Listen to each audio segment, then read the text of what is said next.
Assalamualaikum warahmatullahi wabarakatuh. Semua salam sejahtera, salam satu Malaysia, Brunei, Singapura dan Indonesia. Okey, kali ini kita buat video tentang supply and demand. Supply and demand iaitu penawaran dan permintaan, sesuatu yang sangat-sangat penting di dalam trading mana-mana market lah. Market tu bukan bermaksud saja forex, tetapi terlibat juga dengan saham ataupun oil ataupun whatever, even semua yang you pergi pasar sekalipun, kalau you beli ikan ataupun beli ayam ataupun beli daging, you akan terlibat dengan penawaran dan permintaan. Maksudnya berapa harga you nak beli. Let's suppose katakan ikan kembung sekilo RM7 kan, itu harga yang ditawarkan oleh penjual.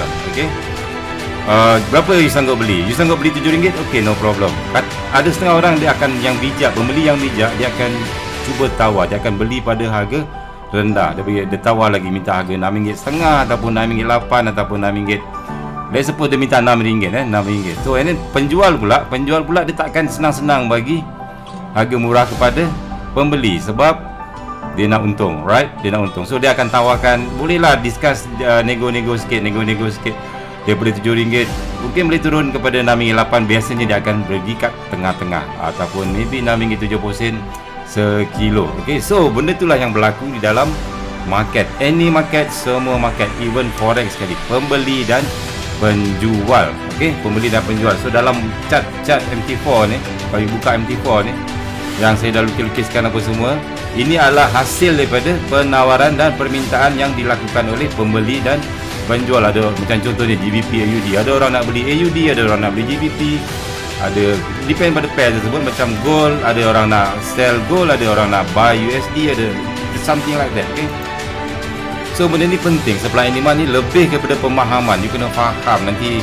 kita akan belajar video seterusnya macam mana benda ni you nak fahamkan supply and demand. Ianya bukan setakat tengok chart saja. Apa yang you tengok dekat chart MT4 tu adalah sesuatu yang telah berlaku, maksudnya benda dah jalan, ataupun candlestick yang you tengok ni adalah mewakili sesuatu urus niaga yang kita tak nampak di belakangnya. Okey, kita akan belajar lah bab-bab ni. Okey, so untuk belajar supply and demand, the most basic thing, the most important thing you kena faham. Okey, I tekankan lagi perkataan, you bukan hafal, you kena faham bagaimana price bergerak. This is the most important thing di dalam supply and demand. Saya akan ajar dalam video seterusnya. So bagaimana price bergerak, and then kita akan beli pula. Kita akan mengkaji ataupun jual beli di dalam pasaran. Whatever pasaran tu maksudnya maybe pair Euro USD, maybe pair GBP USD. Bagaimana benda ni berlaku jual beli di dalam pasaran, and then balance and imbalance. Ini the most basic thing di dalam supply and demand. Apa tu balance atau apa tu imbalance? Apa jadi apabila price imbalance, dia tak seimbang apabila permintaan lebih tinggi daripada penawaran ataupun apabila penawaran lebih tinggi daripada permintaan. And then kita akan belajar order. Macam mana you nak jual beli di dalam pasaran. You letak market order, you letak pending order, you letak stop loss, you letak TP, itu semua adalah di dalam bahagian pending order. Nanti kita akan belajar lah. And then saya akan tunjukkan si trader. Okay, kalau secara ringkasnya saya buka MT4 kat sini. Okay, MT4, and then saya buka lah whatever pair lah, katakanlah USD CHF. Saya buat template baru. Apa yang you tengok dekat sini, USD CHF candlestick yang kita tengok, yang kita ni adalah the best indicator yang ada dekat dunia. Sebab benda ni tak berubah-ubah. Let's suppose katakanlah kita dah belajar support resistance kan. Katakanlah kita ada satu resistance dekat sini. Okay, kita ada satu resistance dekat sini.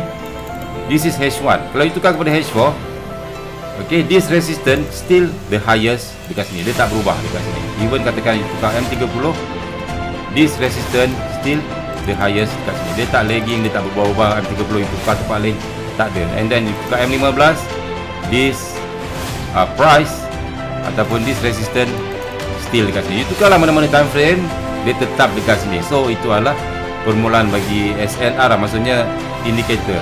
Apa yang berlaku di sini, ni adalah resistance. Kita dah belajar support resistance, right? Something happen kat sini dan mengakibatkan suatu bisnes. So yang penting nanti kita akan belajar supply and demand, bagaimana benda ni berlaku, kenapa price reject sini, kenapa price reject dekat sini. Sebab ini adalah penawaran dan permintaan daripada buyer dan seller. Okay, now kalau saya balik kepada saya punya sini, kita akan belajar bagaimana price bergerak. Okey, sebagai contoh lagi di sini kita ada SND. Kalau you tengok sebenarnya ini adalah tier 3 tau bang.